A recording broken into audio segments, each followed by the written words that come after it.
बच्चों, मध्य प्रदेश के घने जंगल की ये कहानी है। वहाँ एक लकड़बग्घा रहता था जिसे अपनी ताकत, अपनी फुर्ती पर बड़ा ही घमंड था। वो अपने आगे किसी को भी गिनती में नहीं लेता था। छोटे मोटे जानवरों को तो वो यूं ट्रीट करता मानो वो ही जंगल का राजा हो। और करे भी क्यों ना, जंगल का राजा भी अंदर ही अंदर कहीं ना कहीं उस लकड़बग्घे से डरता था, क्योंकि जानता था वो बड़ी मेहनत से कई बार कोई शिकार करके लाता था तो लकड़बग्घा अपनी गैंग के साथ आकर उससे उसका शिकार छीन लेता था। और जब राजा ही किसी से डरता हो तो प्रजा की तो बात ही क्या। लकड़बग्घा के इस रवैये से पूरे जंगल के सारे जानवर दुखी थे। कई लोग उसे समझाने की कोशिश भी करते, पर वो कभी भी किसी की सुनता नहीं था। यहाँ तक कि उसके बचपन का दोस्त सियार कुमार भी उसे समझाने की कोशिश करता। यार लक्कू, देख यार, स्कूल के दिनों की बात और थी। अब मुझे लक्कू नहीं, लकड़बग्घा कहा कर। और पूरे जंगल में ना अपनी इज्जत है। इज्जत नहीं, सभी डरते हैं तुझसे। मेरी बात मान, अब ये लड़ना झगड़ना छोड़ दे, इसमें कुछ नहीं रखा है।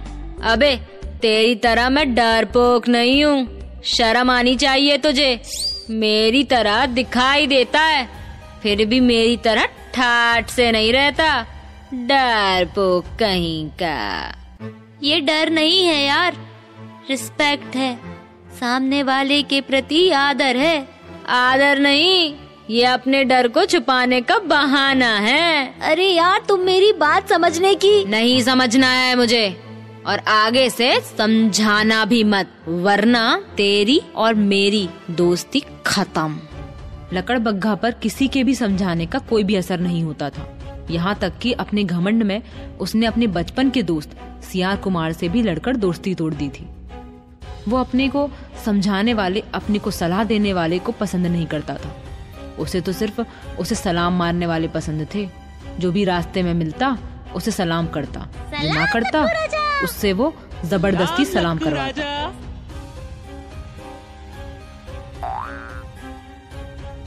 क्यों बे, सलाम मारने के लिए तेरे हाथ टूट गए हैं क्या?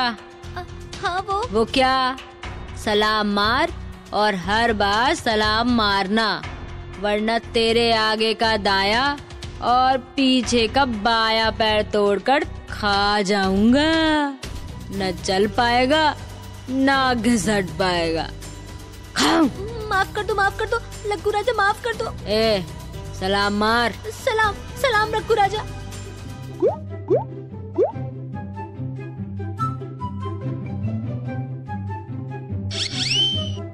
खरगोश भाई, आपने लकड़बग्घा को देखकर रास्ता क्यों बदल लिया? क्या बताऊं गिलहरी बहन, इसके सामने जाओ तो इसे सलाम करना पड़ता है। कहीं भूल गए तो फाड़ खाने की बात करता है, कहीं गुस्से में फाड़ खाया तो। इससे तो बेहतर है उस रास्ते ही ना जाओ जिस रास्ते ये लक्कू जाए। फिर तो ऐसा हो गया था कि जो भी घमंडी लकड़बग्घा को देखता अपना रास्ता बदल लेता। कोई भी उससे उलझना नहीं चाहता था, ना बहस करना चाहता था। जबकि लकड़बग्घा था कि जिस पर भी नजर पड़ जाती जबरदस्ती उसके सामने पहुंच जाता और उसे खुद को सलाम मारने को बोलता। उसे इतना घमंड हो गया था कि एक दिन उसके बचपन का दोस्त सियार कुमार उसे मिल गया तो वो उसे भी बोल पड़ा। ओए सियार कुमार। क्या हुआ लक्कू? माना कि तू मेरे बचपन का दोस्त है, पर ये मत भूल कि इस जंगल में जिसे भी रहना है, जिसे भी मेरे सामने से गुजरना है, मुझे सलाम मारे बगैर नहीं गुजर सकता। और किसी ने नहीं मारा तो जान से मारा जाएगा। चल सलाम मार मुझे। अरे मैं तो तेरे बचपन का दोस्त हूँ। दोस्ती अपनी जगह और पोजीशन अपनी जगह। सलाम मार। सलाम। लकड़बग्घा के बचपन के दोस्त सियार कुमार को उसका ये रवैया बिल्कुल भी पसंद नहीं आया था, मगर वो कैसे समझाए उसे। वो था कि अपने घमंड के आगे किसी की सुनने को ही तैयार नहीं था। ये सिलसिला काफी दिनों तक चलता रहा। वो सभी को सलाम मारने को मजबूर करता रहा। जंगल के छोटे मोटे जानवर तो उससे तंग आ गए थे, मगर कोई भी उसके खिलाफ बोलने की हिम्मत नहीं कर रहा था। ऐसे में एक दिन लकड़बग्घा को हाथी का बच्चा रास्ते में मिल गया। अबे ओए, हाथी के बच्चे, सलाम मार मुझे। क्यों? अबे तुझे तेरे माँ बाप या जंगल के किसी ने बताया नहीं, मैं लक्कू राजा हूँ। मेरे मम्मी पापा भी मुझे अप्पू राजा कहते हैं, मैं भी राजा हूँ। तुम मुझे सलाम मारो। अबे सारा जंगल मुझे सलाम मारता है और मैं तुझे सलाम मारूं। हाँ मारो। सुनते ही घमंडी लकड़बग्घे को गुस्सा आ गया और उसने अपने खतरनाक दांत हाथी के बच्चे के सूंड में गड़ा दिए। दांत इतनी जोर से गड़े कि बेचारा हाथी का नन्हा सा बच्चा दर्द से चिल्लाता हुआ वहां से भागा। भागता हुआ जब वो अपने माँ बाप के पास पहुंचा तो उसकी बात सुनकर उसके बाप को गुस्सा आ गया और वो बुरी तरह चिंघाड़ता हुआ लकड़बग्घे को सबक सिखाने निकल पड़ा। हाथी की खतरनाक चिंगाड़ सुनकर पूरा जंगल थर्रा उठा। सभी जानते थे कि हाथी भाई जितने शांत रहते हैं, गुस्सा आने पर उतने ही खतरनाक भी हो जाते हैं। कुछ ही आगे जाकर हाथी भाई को लकड़बग्घा मिल गया। क्यों बे लकड़बग्घे, तूने मेरे बच्चे को काटा? तमीज से बात करो। हाँ मैंने काटा, उसने मुझे सलाम नहीं मारा था। ले, मैं सलाम मारता हूँ तुझे।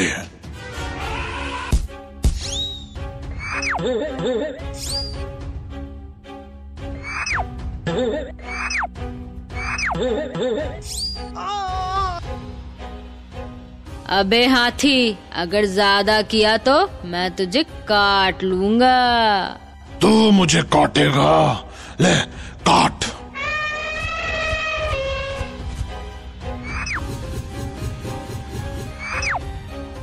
हाथी की इस मार से लकड़बग्घे के जबड़े हिल जाते हैं। वो घबरा कर वहाँ से भागता है। हाथी भाई उसके पीछे चिंघाड़ते हुए भागते हैं कि आज तो मैं तेरे सारे के सारे दांत जबड़े सहित तोड़कर रहूंगा। अब लकड़बग्घा आगे आगे भागता रहा और हाथी गुस्से में चिंघाड़ता हुआ उसका पीछा करता रहा। सारे जंगल के जानवर ये देखकर सरप्राइज थे कि लकड़बग्घा जान बचाकर भाग रहा था। उसे डरकर भागते देख जंगल के सारे जानवर खुश हो गए थे। अब लकड़बग्घे की समझ में आ गया था कि हाथी राज आज उसे छोड़ने वाले नहीं हैं। वो उसका जबड़ा तोड़कर ही रहेंगे, सारे दांत निकाल कर ही रहेंगे। लिहाजा हाथी राज से बचने के लिए भागता हुआ वो एक छोटी सी सकरी गुफा के सामने पहुंचता है। हाथी से बचने का एक ही रास्ता है, इस सकरी गुफा में घुस जाऊं। वो तो इसमें घुस नहीं पाएगा। ओए, गुफा में कहाँ घुस रहा है? बाहर आ।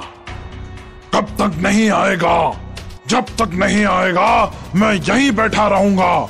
या तो तू गुफा के अंदर ही मरेगा या बाहर आकर जबड़े तुड़वाएगा, मगर हर हाल में तेरे जबड़े और दांत टूटने ही हैं। अब काफी देर हो जाती है पर न लकड़बग्घा गुफा से बाहर आने की हिम्मत करता है और न हाथी भाई उसका इंतजार करता थकता है। धीरे धीरे काफी समय गुजर जाता है।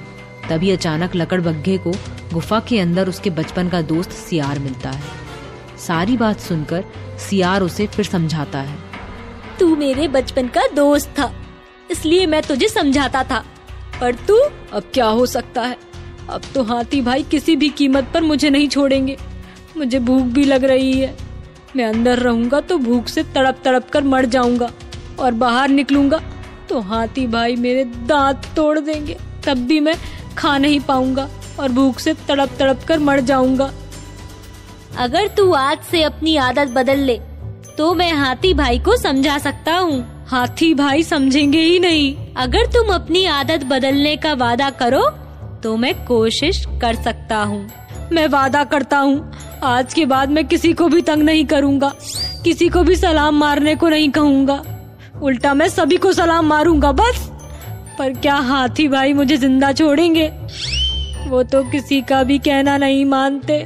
सुनकर सियार कुमार जाता है और कुछ ही देर में हाथी भाई को समझाकर लकड़बग्घे को बाहर ले आता है। लकड़बग्घा हाथी भाई को शांत देख सरप्राइज हो जाता है। फिर पूछता है, कमाल है हाथी भाई, आप मुझ जैसे खतरनाक जानवर से नहीं डरे, मेरा कहना नहीं माने और एक नन्हे से सियार की सुन लिए।